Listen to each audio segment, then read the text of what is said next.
vocês vão ver ao final da apresentação, mas dando um pequeno spoiler, né? Toda essa perspectiva de compreensão da beleza traiçoeira, vamos chamar assim, ou dessa dor da beleza, a gente vai ter um grande sentido também para o nosso presente. Esses mitos que foram produzidos, né, ali séculos e séculos antes de nós, eles ainda têm muito a nos dizer, e a prova disso é justamente essa minha participação num Congresso Nacional de Literatura e Psicopatologia, e que demonstra também que essa percepção sobre os mitos nos trazem grande contribuição para a própria psique humana, como vários, né, estudiosos, como Freud, como Jung, já trouxeram também várias referências, né? Inclusive nomeando, né, como Freud, ao falar do complexo de Édipo, ele traz justamente para a compreensão, né, da humanidade, mas ele se baseia, né, no mito para fazer essa relação. Então, essas leituras, né, mostram a validade também desses mitos para a compreensão científica. E a literatura, por sua vez, e os mitos fazem parte dessa construção. Ainda falando sobre a motivação, algo que me inquietou antes mesmo de começar essa pesquisa foi justamente essa dor da beleza. Porque nós vivemos em uma sociedade em que a beleza, cada vez mais, ela é protagonista das nossas relações. Vivemos em uma sociedade em que as pessoas se selecionam pelas belezas, em que os padrões de beleza norteiam os nossos relacionamentos, norteiam nossas relações até mesmo de trabalho, né? E elas estão presentes cada vez mais nas nossas formas de se comunicar. Então, vejam, por exemplo, que as redes sociais, né, são um grande exemplo disso, né? A todo momento, a gente precisa se mostrar, mesmo que a gente não esteja assim, ou mesmo que a gente não seja, mas há essa grande necessidade de se mostrar para o outro da melhor maneira possível. E aí nós temos uma situação complexa em relação ao padrão de beleza que é estabelecido, a esse padrão que varia historicamente, varia culturalmente, né? Que perpassa também por uma questão de uma indústria cultural, de uma indústria farmacológica, de uma indústria de cosmético e de estética, e que está o tempo todo dizendo que nós precisamos, né, ser de uma maneira ou de outra para que nos vejamos e nos mostremos para o outro de uma maneira mais bela. E aí a gente precisa compreender que muitas vezes a gente vai se tornando escravo, até sem perceber, de todos esses padrões e de todas essas formas, e quanto é, ao mesmo tempo, uma necessidade de resistência e de libertação em relação a todos esses padrões. E aí eu comecei a refletir que essa beleza ela não é tão positiva assim, né? É uma beleza dolorosa, né? Seja para quem tem, seja para quem busca tê-la, né? Porque, na verdade, todos nós temos. Mas, por determinadas situações, ou pessoas, ou televisão, ou rede social, fazem acreditar que não temos, né? E aí a gente busca alcançar esse padrão, e isso é sofrido, é doloroso, né? Imagine todos os processos estéticos aí, extremamente doloridos, as cirurgias, ou a dor, que não é física, mas uma dor psicológica, uma dor imaterial, né?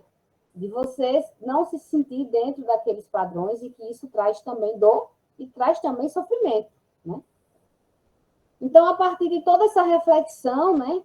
E que beleza é essa, né? Pessoas completamente escravizadas, pessoas que querem até mesmo renunciar na mídia, por exemplo, eu já vi casos de modelos, né? Modelos ou atrizes muito famosas que chegam a renunciar, né, a própria carreira e exposição por não conseguir mais lidar com tudo isso. Então, eu comecei a refletir que essa beleza que na superficialidade, né, dos comentários, é sempre algo muito positivo, é sempre algo muito alegre, é sempre algo muito bondoso, ou no sentido de agraciamento, você foi agraciado com tamanha beleza. Eu comecei a refletir que essa beleza não era tão agradável assim. Nas raízes, ou seja, nas profundezas, né? Essa situação da beleza nos traz complexidades, né? Nos promove uma reflexão muito maior, porque elas podem ser totalmente dolorosas. E aí, essa beleza traiçoeira, essa beleza dolorosa, começou a me inquietar e começou a aparecer para mim como uma reflexão. E aí eu fui observar que a mitologia já apresentava isso. E começou a aparecer na minha mente vários exemplos, né? E aí, naturalmente, Helena foi a primeira delas. Tudo que ela vai passar, todas as injustiças que ela vai sofrer. Naturalmente, Narciso, né? Um outro mito muito importante quando a gente trata dessa beleza.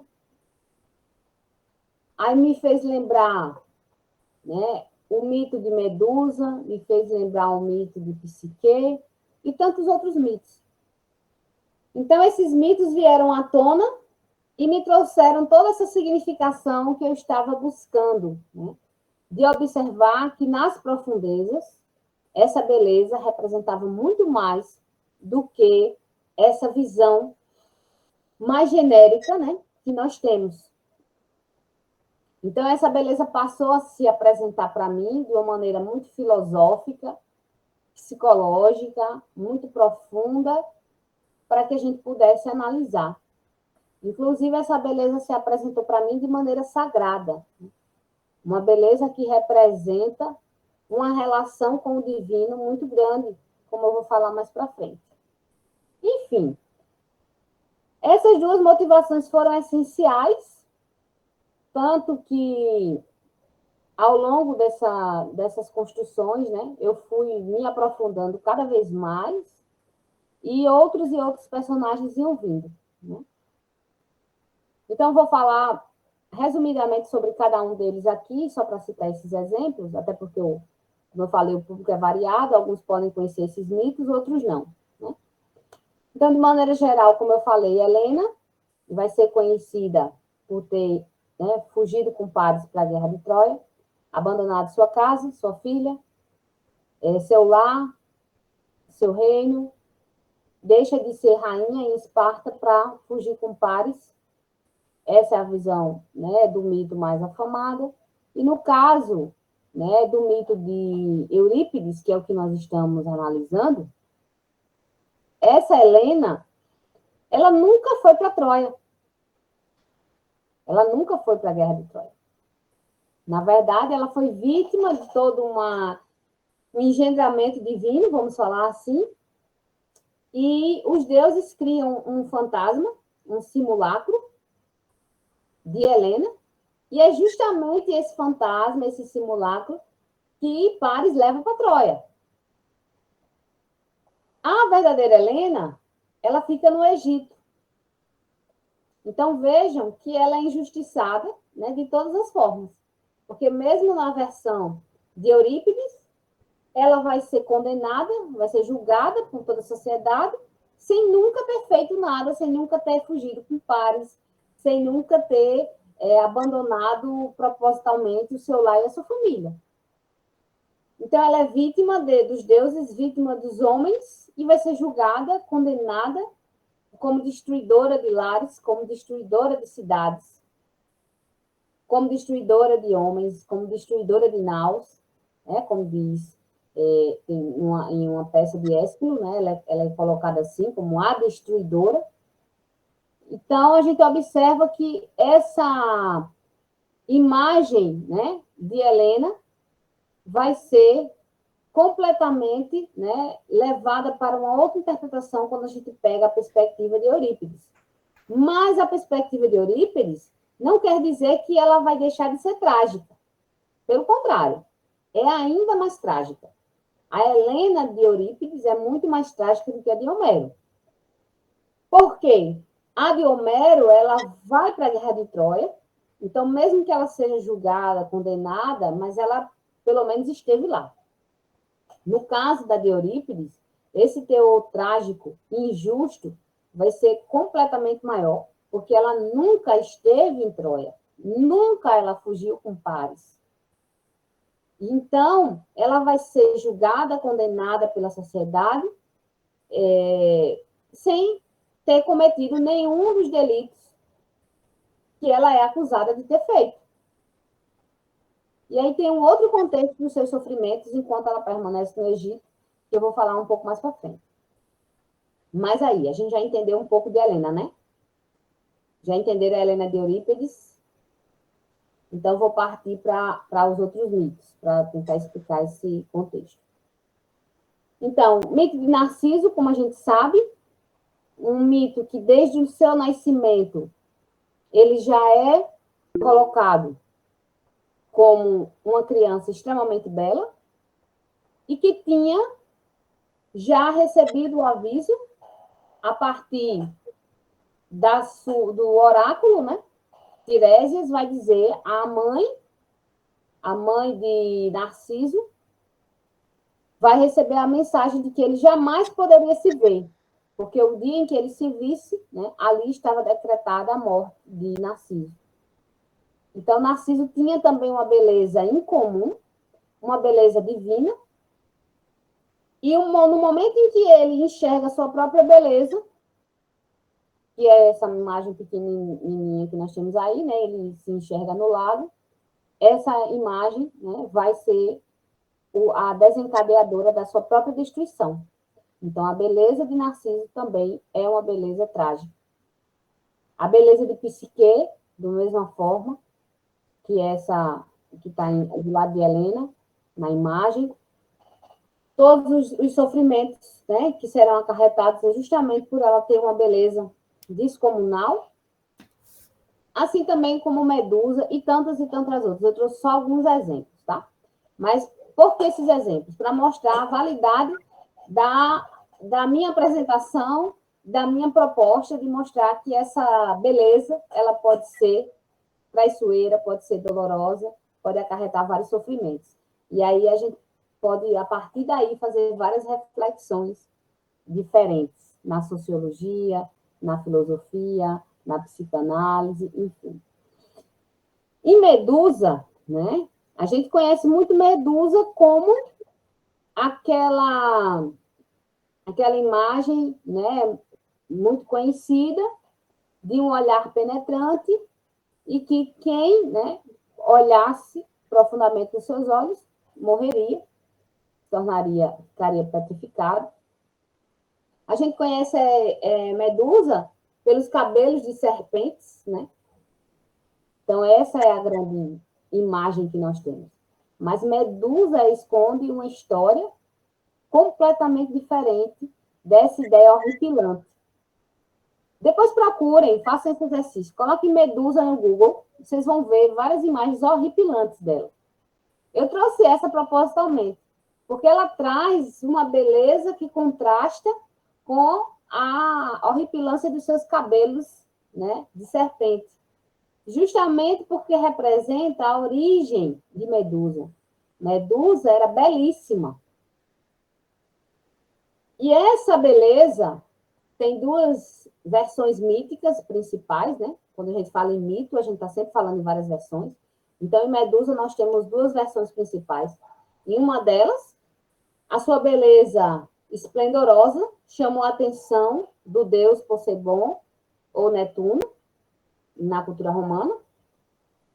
E ele comete a violência, o estupro, no templo de Atena. Atena, né, indignada por ter o seu templo difamado, né, ou ultrajado com esse tipo de violência, ela vai penalizar a Medusa justamente com a versão horripilante do seu semblante, com os cabelos de serpente. Mas existe uma outra versão que também propicia grandes reflexões, que é a versão da competição feminina pela beleza.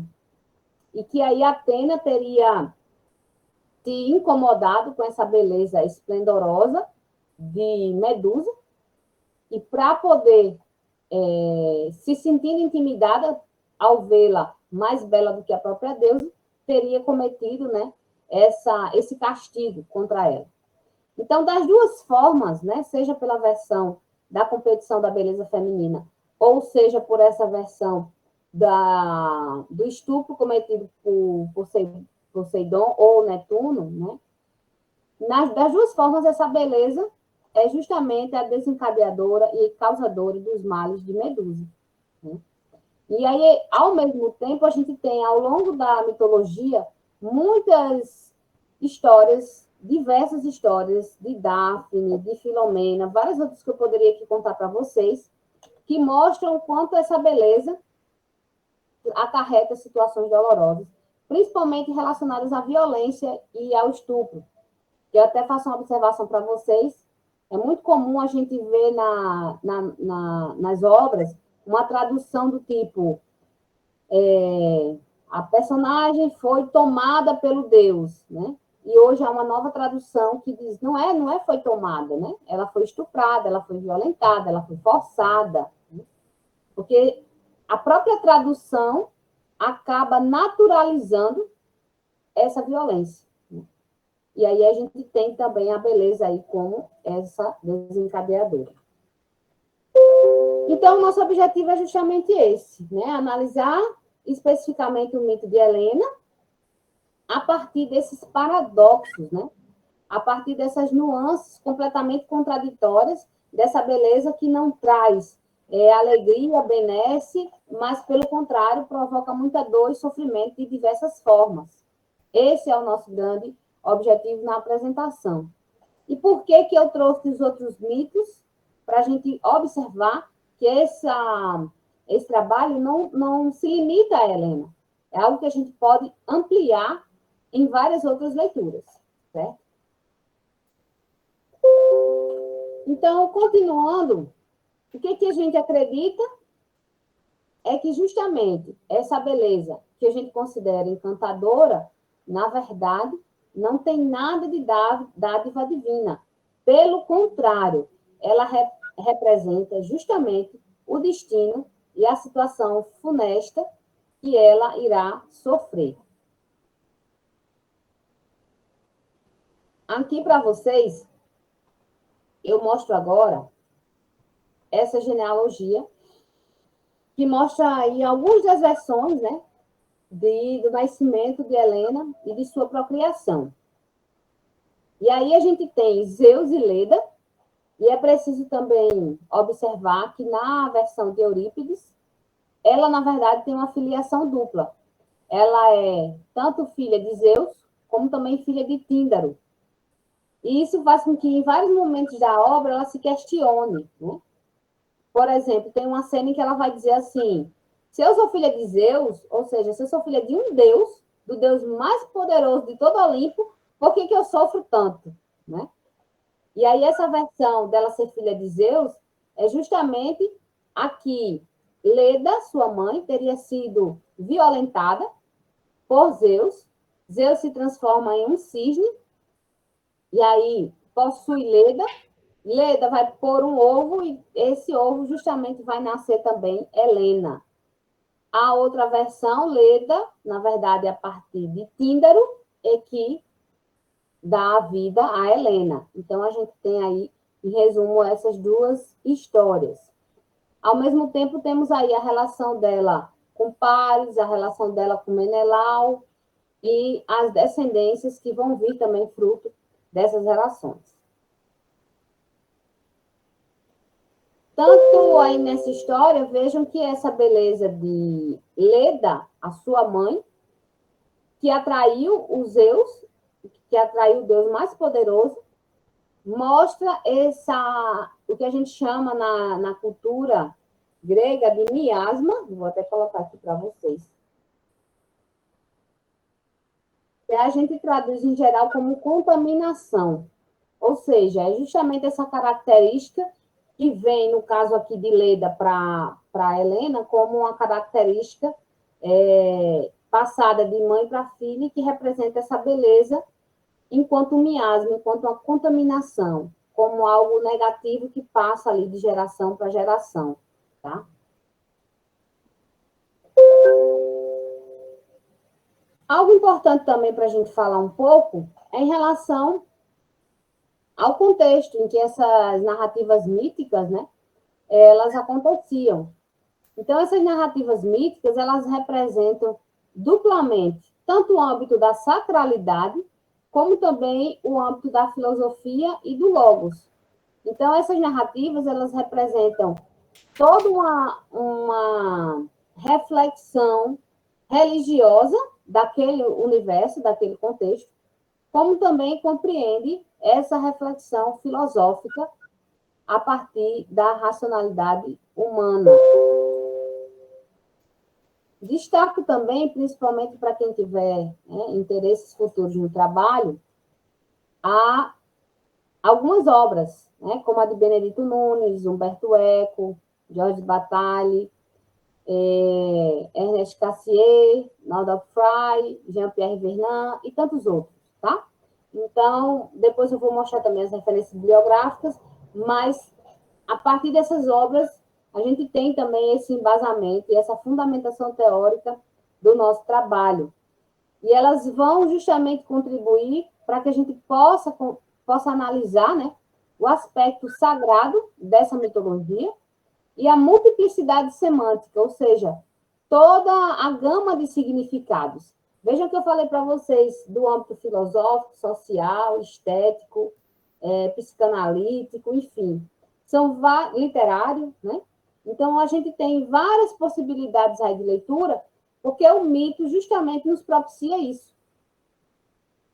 E esses autores vão ajudar e muito nessa compreensão, para que a gente possa justamente defender a ideia do mito da beleza trágica. E por isso tantos exemplos foram trazidos à tona, né? Justamente para que a gente pudesse ver que não se trata de algo isolado, algo pontual da personagem que a gente selecionou para essa apresentação.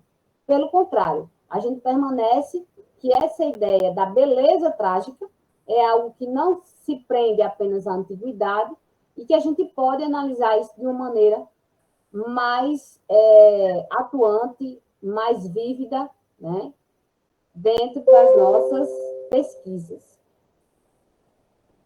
E aí a gente pode se perguntar, né, em termos teóricos, né, o que é o mito da beleza trágica, né? O que isso representa, né? Porque é justamente a partir dessa defesa que a gente fala sobre a dor da beleza em Helena. Mas antes de a gente compreender essa dor, a gente precisa entender o que é o mito da beleza trágica.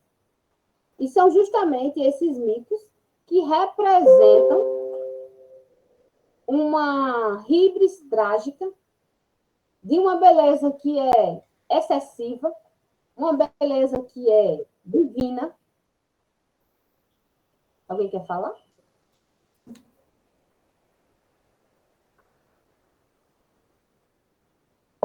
Eu escutei um áudio de repente. Então, seguindo. Sim, pessoal, quem quiser fazer pergunta, pode falar, pode perguntar, pode abrir o áudio também e comentar, tá? Não me deixem aqui só, não. Fazer igual a música de Vanessa da Mata. Não me deixem só, que eu tenho medo de escuro. Então, podem participar, fiquem à vontade. Mas aí a gente tem esse conceito que eu trouxe para vocês do miasma, e temos o outro, que é justamente da híbris. Né? E o que é essa híbris? A híbris está justamente relacionada, eu estou digitando aqui no chat para colocar para vocês, essa híbris representa justamente essa desmedida, ou seja, é uma beleza que ultrapassa a medida, ultrapassa o equilíbrio, ela ultrapassa a normalidade, né? Então, ela é tão excessiva que ela se torna um castigo. Ela é tão excessiva que ela se torna uma ofensa. E aí a gente pode observar que a partir de uma beleza que é tão incomum, né? É uma beleza incomum, né? Vamos falar que qual é o tipo da beleza que nós temos para chamar essa beleza de trágica? É uma beleza divina, é uma beleza incomum, é uma beleza excessiva, certo? E por aí vai.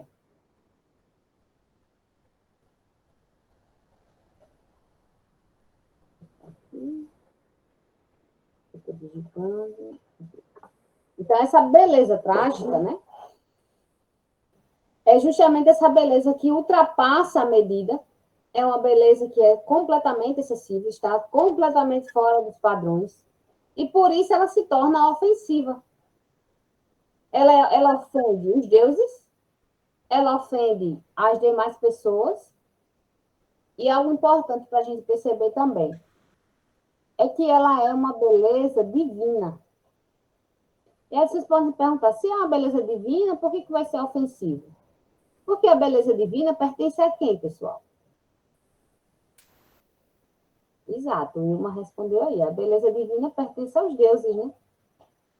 Então, se você que é pobre e mortal, nós, pobres mortais, temos uma beleza divina, então a gente não está ali, né, no nosso lugar devido, vamos dizer assim. Por isso, a gente tem aquele exemplo que eu dei logo ali no início, né, de Medusa, né? Que uma das versões é justamente que a sua beleza era tão excessiva que havia ofendido a deusa Atena. A história de Psique também. Eu não contei a história de Psique completamente para vocês, mas Psique, ela tem uma beleza tão extraordinária, né, acima do comum, que as pessoas deixam de fazer as honrarias para a deusa Afrodite e passam a fazer para Psique. Agora, eu vou repetir. É justamente a deusa Afrodite. Eu não estou falando de qualquer deus, qualquer deusa, não. Estou falando de Afrodite. Afrodite é a deusa de quê? A deusa da beleza, né, Wilma? Yasmin colocou, do amor também. Então, ela é conhecida como a deusa do amor e a deusa da beleza. Então, vejam só. Se a própria deusa da beleza, ela é a personificação, a deusa da beleza é a Afrodite. E Psique tem uma beleza tão extraordinária que supera a de Afrodite, né? Então, vejam o tamanho dessa híbris, né? Vejam o tamanho desse crime que está sendo cometido, né? Nesse período, isso funciona, né, como essa híbris, como esse crime, como essa ofensa. E, naturalmente, tanto na antiguidade como nos dias atuais, se a gente faz qualquer coisa equivocada para além da normalidade, para além do aceitável, iremos sofrer consequências não muito desejáveis. Isso aí não é só o mito, isso é a vida humana. E aí vem a grande tragicidade da humanidade. Sabe qual é? É porque nem sempre a gente tem culpa. Nem sempre a gente fez propositalmente, nem sempre a gente comete aquele erro, a gente fere pessoas, ofende alguém, como o caso de Psique, que estava ofendendo Afrodite com sua beleza extraordinária, mas nem sempre a gente está ofendendo alguém propositalmente. Mas mesmo assim, a gente fez, né? Mesmo assim, é aquela velha história. Você às vezes ofende sem querer ofender, né? Se machuca sem querer machucar. E aí, Diante disso, você acaba tendo que pagar, né, por essas consequências. Né? E aí vem o miasma, que eu falei já para você, já expliquei, é justamente quando acontece essa contaminação que passa de geração em geração. No caso, eu mostrei para vocês Leda e Helena. Tem também o próprio caso de Narciso. Narciso, a sua mãe, chamada Liríope, vou colocar aqui.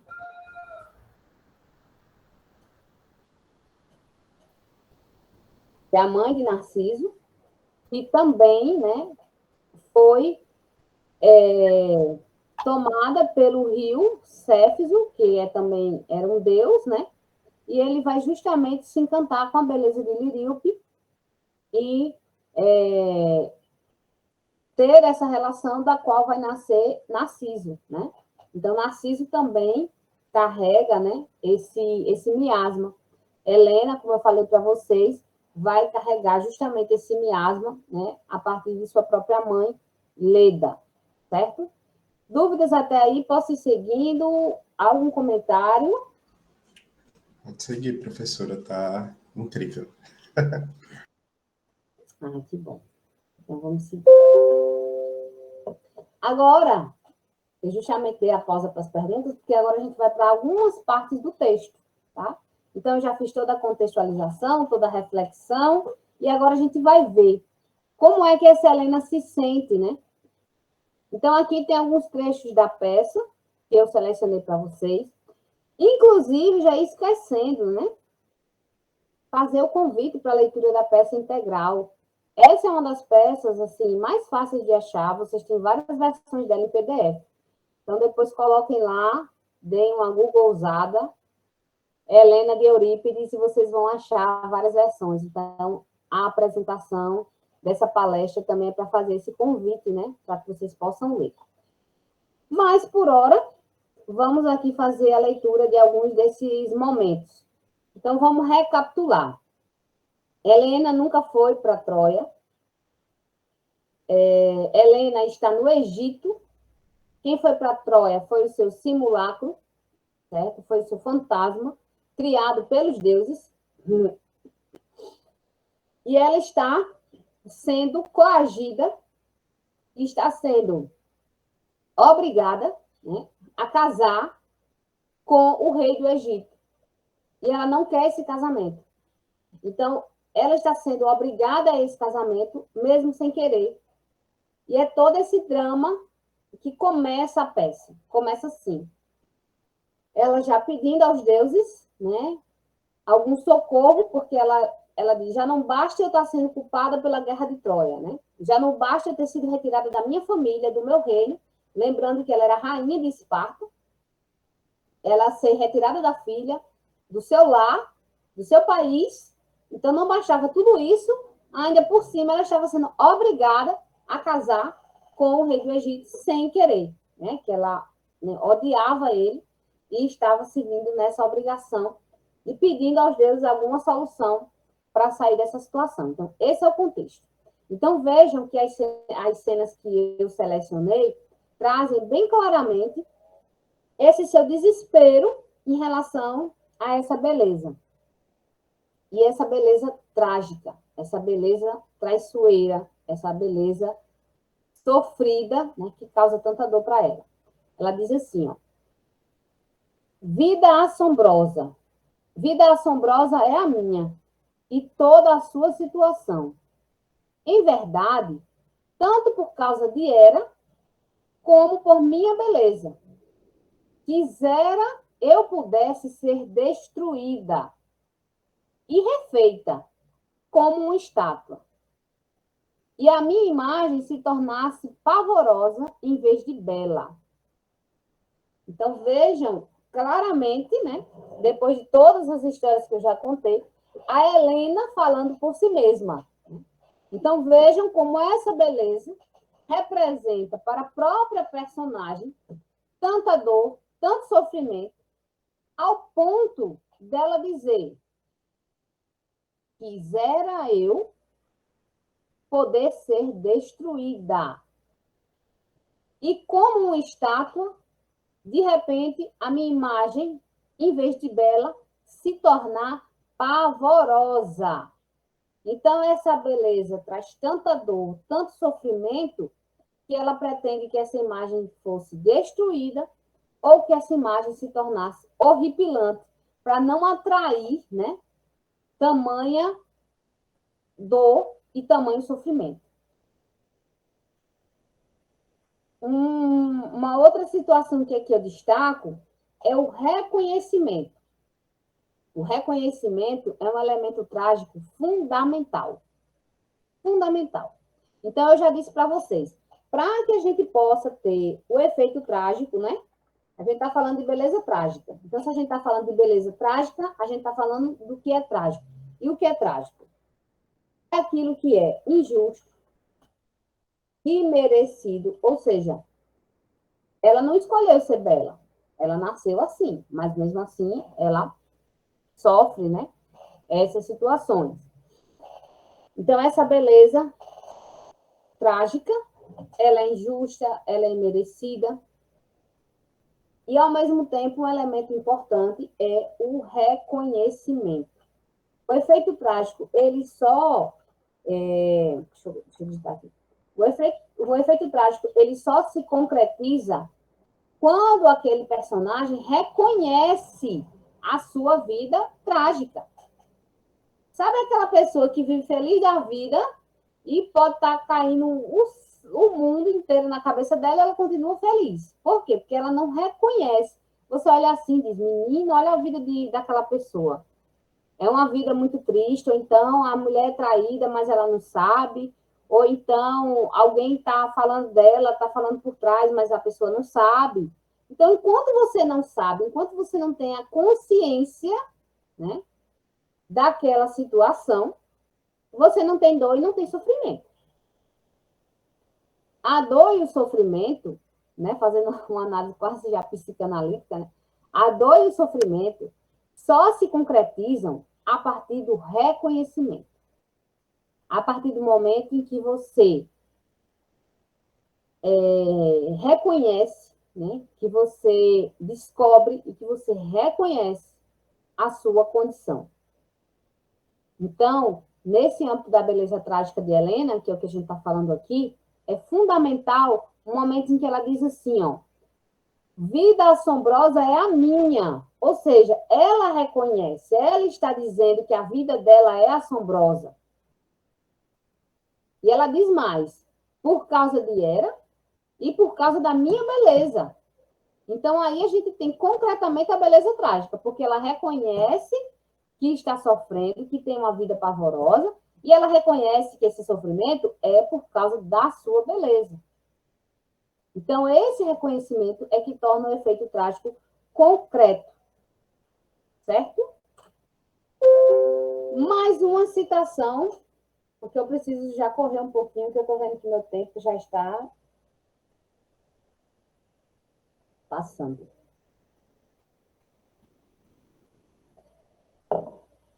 Mais uma citação aqui, em que ela vai dizer assim: entramos nas profundezas do mal, enquanto pela beleza outras mulheres prosperavam.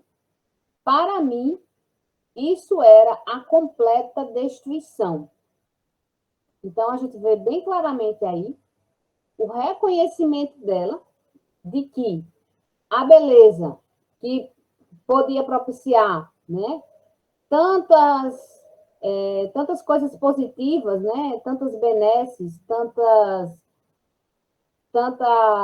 sei lá, naquele período, né, pensar em bons casamentos ou pensar em várias vantagens, várias facilidades, vários caminhos que poderiam ser abertos por essa beleza. Na verdade, para ela, essa beleza era a sua destruição completa. Vejam que não é só uma destruição, é a destruição completa. E para isso a gente precisa entender a peça. Por quê? Porque ela não perdeu só digamos, o casamento, porque estava sendo julgada que tinha traído o Menelau. Não, ela não só perdeu o casamento. Ela perdeu o lar, ela perdeu o convívio com a filha, ela perdeu a sua pátria, em que ela era a rainha, né? Ela estava numa cidade completamente desconhecida, e para piorar a situação, ela ainda estava sendo obrigada a um casamento nefasto. A um casamento, como ela mesma vai dizer em alguns momentos, um casamento odioso. Né? Ela fala isso várias vezes. Então, vejam que ela diz claramente que é uma destruição completa, porque ela se vê sem reino, sem lar, sem família, e ainda obrigada a uma relação que ela não queria. Então, ela se vê sofrendo esse sofrimento aí, a partir de diversas perspectivas. Aqui nós temos também uma outra, que na verdade eu relembrei essa cena que eu até tinha lido, né? Entramos nas profundezas do mal, porque enquanto pela beleza algumas mulheres prosperam, para mim isso é a minha completa destruição. Então, por que eu relembrei essa cena? Porque no caso de Helena, todo esse sofrimento não vai ser necessariamente pelo que ela fez, não só pelo seu corpo, mas por uma questão que aí eu coloquei em grego aí, né? O soma, que é justamente o corpo, essa matéria, digamos assim, né? E esse eidolon, que vai ser justamente essa imagem representativa, né? E não o corpo concreto real. Então, compreender essa dupla relação entre o corpo e essa imagem é fundamental em Helena. Primeiramente, porque quando a gente está falando em beleza, que é justamente em grego como a gente chama o kalos, né? A beleza, essa beleza, ela não, deixa eu colocar aqui, ela não representa só uma beleza física, né? E sim uma beleza, eita, é física, foi errado. Uma beleza física e uma beleza imaterial. Então, quando a gente está falando também nesses aspectos da beleza, a gente está lidando com essas duas nuances. Porque muitas vezes a gente pensa em beleza apenas do ponto de vista físico, né? Principalmente na nossa tradição, principalmente quando a gente fala de cultura feminina, da beleza feminina, a gente tem quase que indiretamente essa relação muito comum de associar a perspectiva física, e não é disso que a gente está falando. A gente está falando de um âmbito bem maior, né, de uma beleza simbólica, representativa e até mesmo filosófica também, certo?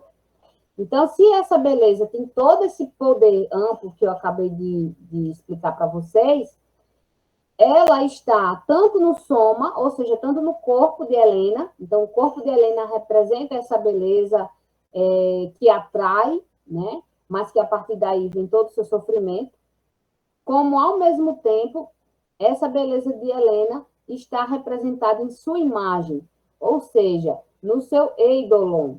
Então, essa imagem também tem grande capacidade de atração e de persuasão a partir dos seus dotes. Eu vou citar um exemplo para vocês, que é justamente quando Menelau ele volta e ele chega no Egito e ele encontra a verdadeira Helena, né? A Helena física, e ele diz que não é ela. Ele diz que a verdadeira era o fantasma que estava lá no navio. Então vejam que era uma beleza, tanto a beleza do soma, né, do corpo, como a beleza da imagem, elas eram tão significativas, né, que faz com que todos se sintam completamente convencidos de que esse fantasma de Helena, ele é real. Né? Todo aquele fantasma relacionado à Guerra de Troia é a própria realidade. Seguindo,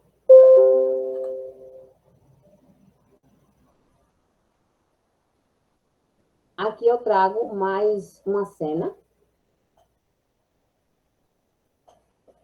Deixa eu só tomar água aqui.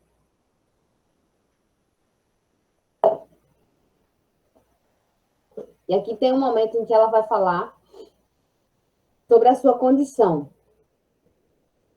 E ela vai dizer assim: a partir daí, os deuses arrebataram-me de minha pátria, direcionando-me aos bárbaros, e, ausente dos amigos, escrava me tornei, mesmo nascida livre. Mas, tendo suportado tantas adversidades, morri por essas situações, e não factualmente. Porque ainda assim eu vivo. O que me reserva o destino? Agarrar-me às núpcias como fuga dos males? Viver com um homem bárbaro, sentado em uma mesa farta? Mas sempre que um marido repugnante a uma mulher se une, todo o corpo dela é repulsivo. Então, vejam que é uma cena, mas que nos propicia aqui várias reflexões, né? Primeiro, nessa parte do início aqui, em que ela traz aquelas situações que eu já tinha falado para vocês, né? Os deuses arrebataram-me da minha pátria, né? Então, ela era de Esparta, era rainha espartana, saiu de lá e foi para o Egito. Ficou ausente da família, ausente dos amigos, e passou a viver numa terra estranha.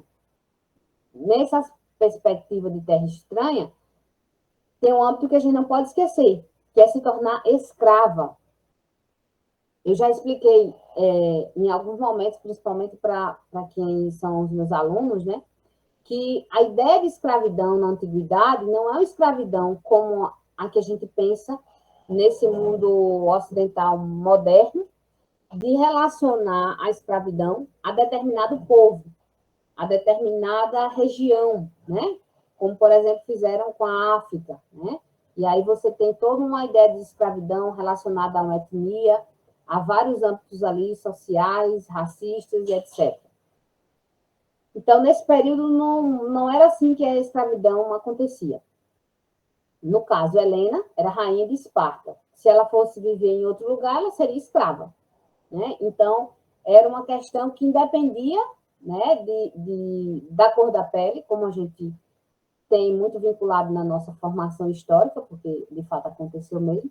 Então, independia da cor da pele, independia desses elementos de titularidade, como ela, que era rainha em Esparta, mas se o país dela for dominado, aquela região que realizou o domínio passa a escravizar todos aqueles habitantes. E o sentido de nascer livre e de ser livre era uma coisa fundamental para os gregos. Então, um dos maiores orgulhos que eles tinham era justamente da liberdade, certo? E aí ela coloca essa situação de ter se tornado escrava, porque é essa a sensação de viver num país distinto e de viver subjugada. É a sensação da escravidão, né? Para ela e para esse contexto. E não necessariamente, né, a ideia que nós chamamos de escravidão atualmente. Então, esse esclarecimento. Seguindo. Tendo suportado tantas adversidades, morri por todas essas situações.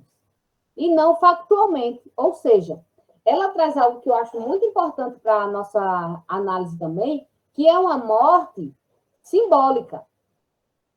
Então, ela não vai ser morta pelo... Até porque o rei do Egito estava querendo casar com ela, né? Então, ele não iria matá-la fisicamente. Mas, para ela, a escravidão é uma morte simbólica. Para ela, ser obrigada a um casamento nefasto, um casamento odioso, um casamento com um marido repugnante, isso representa para ela uma morte simbólica. Então, decorrente dessa beleza trágica, vem justamente a morte simbólica que ela expressa e está sentindo. Que a morte simbólica representa você não ser livre, você não ter liberdade, né? Então, isso para ela aqui é fundamental. Então, se ela morreu simbolicamente, ela vai questionar: por que eu vivo? Porque ainda assim eu vivo. O que o destino me reserva? Agarrar-me às núpcias para fugir dos males e viver com um homem bárbaro, mesmo que sentada numa mesa farta. Então, veja que para ela, não importa se ela vai ter uma mesa farta, não importa para ela que ela vai casar com um rei, ela estaria casando com um rei, mas para ela não é isso que importa, né? A ausência de sua pátria, a ausência da liberdade, a ausência de sua família, digamos assim, a descredibilização, né? A humilhação que ela sofre é justamente o que representa essa sua morte simbólica, certo? Deixa eu passar aqui. Eu já estou tendo que chegar nas considerações finais. Deixa eu só voltar aqui para terminar uma coisinha. Peraí. Aqui no final ela vai dizer, né, que se você casa com esse marido repugnante, todo o seu corpo seria contaminado, todo o seu corpo é repulsivo. Aí a gente tem o exemplo também daquele miasma, né, dessa ideia também dessa contaminação, né? É uma ideia de um mal que não estanca, né? É um mal que não se fixa só naquele ambiente. É um mal que se amplifica. É um mal que corrói outras relações, outros ambientes, ou aqui toda parte do corpo. É um mal que se dissipa, né? E que sai nessa contaminação, não ficando ali restrita. Mas aí, para a gente já chegar nas nossas considerações finais, que eu vi aqui que eu ainda tenho 10 minutos, eu quero falar também que a peça de Helena é uma peça tão interessante e tão rica, que apesar de ser uma tragédia, né? A professora, em plena quinta-feira, perto do final de semana, está só falando de coisa ruim. Até a beleza é trágica. Não, fiquem calmos. Na peça de Helena, apesar de ser uma tragédia, a gente vai ter um final feliz. E isso é bem raro. Geralmente as tragédias terminam com finais mais, né, negativos, digamos assim. E isso é tão importante destacar, porque toda a resolução, sabe essa história que a Disney está tentando colocar e que a gente está se mobilizando, que a mulher não precisa de príncipe para salvá-la, ela mesma se salva, né? Nossos novos tempos. Então, eu preciso dizer a vocês que no século V antes de Cristo, isso já tinha acontecido. Isso já tinha acontecido. A Disney está atrasada. E é justamente a Helena quem se salva. É ela quem se salva, é ela quem vai salvar o seu marido, é ela quem vai sair de toda a situação que os deuses a colocaram, é ela quem vai bolar o plano de fuga e vai conseguir sair daquela situação. Então, explicando resumidamente, porque eu não vou falar, né, a história completamente toda, mas agora eu posso, de fato, chegar nas considerações finais. Por quê? Porque compreender essa mitologia, compreender esses mitos, não representam uma ideia isolada, uma ideia fechada, uma ideia passadista, ou até mesmo uma ideia retrógrada, como, infelizmente, algumas pessoas às vezes costumam ver. Ah, é uma coisa tão antiga, não sei quantos séculos antes de Cristo. Ah, é uma coisa tão distante, eu quero uma coisa moderna, contemporânea.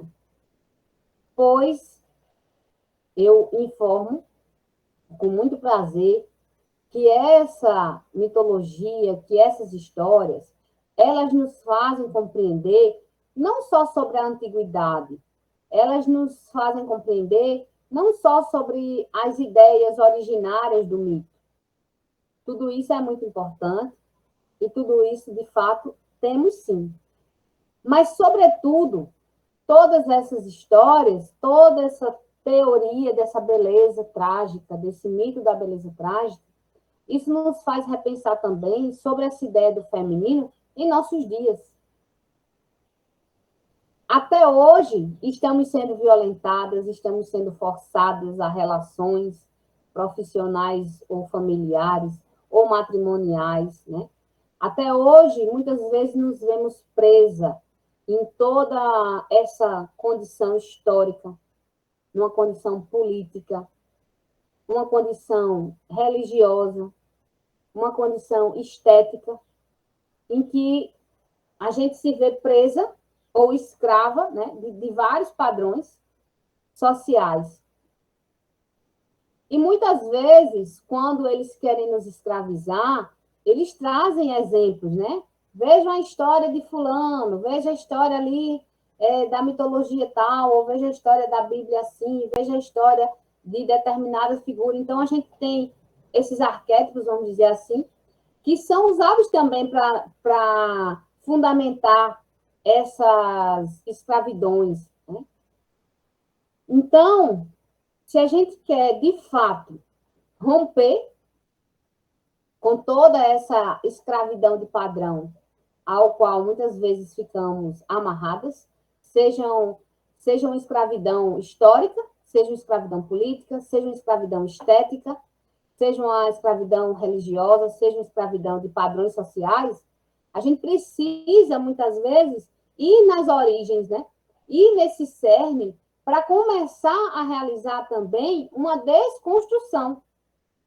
Então, por isso que quando a gente reflete sobre esse mito da beleza trágica a partir de Helena, a gente consegue refletir sobre essa dor da beleza, sobre uma beleza trágica, da qual ela vai sair por ela mesma, né? Então, apesar de estar numa condição de tragicidade imerecida, injusta, uma situação que não foi ela quem se colocou, mas ela vai sair dessa condição a partir de toda a sua inteligência, a partir de toda a sua trama, a partir de todo o seu poder de persuasão, de convencimento, de elaboração de estratégias. E por isso, assim que ela descobre que Menelau, né, o seu, né, legítimo esposo, digamos assim, havia retornado, ela vai bolar toda a trama para conseguir fugir. E como é que ela vai fazer isso? Ela vai dizer que vai se casar com o rei. Ela diz, olha, vou me casar com você, só que estava tudo armado já, né? Ela quem arrumar todo o plano. E ela diz, olha, eu vou me casar e tá tudo bem, só vou pedir uma coisa. Eu vou pedir para que eu possa velar, né, e realizar os ritos fúnebres do meu marido. Menelau morreu na Guerra de Troia e eu, como a sua esposa, preciso ir realizar os ritos fúnebres. Então, essa liderança das mulheres, nesse âmbito do religioso, no âmbito da sacralidade, também é algo muito comum. E aí ela precisava, ela usa justamente desse artifício para conseguir convencer, né, de que de fato precisa realizar os ritos fúnebres. E aí ele permite, e ela vai, supostamente, ela inclusive pede apoio dele para que mande funcionários, para que mande alguns marinheiros. E assim que eles sobem, né, no barco, a trama é descoberta, ela não realiza os ritos fúnebres, né, ela finge que vai realizar e para, e justamente corta todas as cordas que prendiam a nau, né, e vai voltar para Esparta, né, vai poder definitivamente, né, voltar para a cidade com o seu marido. Então, ela passa a ter todo um protagonismo em que ela realiza toda uma estratégia para sair daquela condição de escravidão, como a gente acabou de ler, ela mesma dizendo que estava sendo escrava, e ela coloca, né, não é Menelau só faz o que ela manda, então ela vai montando todas as estratégias, Menelau vai apenas obedecendo, e aí Menelau fica subjugado às suas ordens, o rei do Egito fica subjugado às suas ordens, porque não tem nenhuma perspectiva das coisas que ela está tramando, ela consegue convencer todo mundo, e no final, quando ela já está indo para Esparta no navio, os marinheiros, com medo, né, de serem atacados, ela começa a gritar e exortar todos que estavam lá na nau, como se ela fosse, né, o guerreiro, né, que exorta no campo de batalha, né, os seus heróis.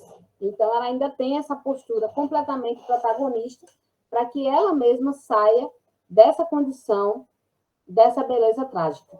Então, ela mesma vai encontrar esses caminhos para sair dessa situação. E é por tudo isso, né, que a gente defende, né, a importância de estudar esses mitos, porque eles não nos trazem apenas conhecimentos sobre o passado, mas, sobretudo, eles nos fazem desconstruir ideias também estereotipadas desse passado, para que a gente possa, de fato e verdadeiramente, construir o nosso presente, certo? Então, cravei aqui o tempo. Estava olhando aqui até 2h30, que o tempo para falar, e marquei aqui no relógio. E aí eu me disponibilizo para dúvidas, comentários. Aqui também está a bibliografia. Agradeço, sobretudo, a atenção e fico à disposição de vocês para qualquer pergunta ou para qualquer comentário.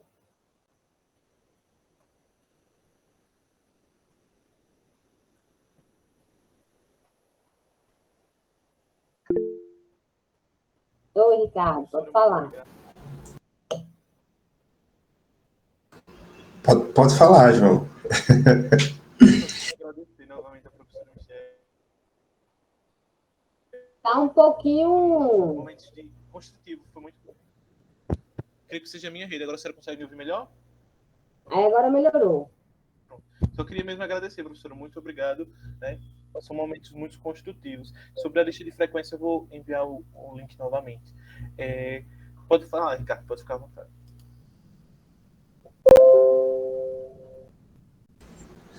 Obrigado, João. Não, também assim, né, agradecer, né, professora, por essa aula incrível, por esse momento, que de fato, vou confessar que me fez ver a Helena com outros olhos, né, embora a gente saiba dessa trajetória, de fato, o que se é difundido, né, o que se é mais comentado, o que se é debatido, é sobre esse mito e às vezes de uma forma muito superficial, né?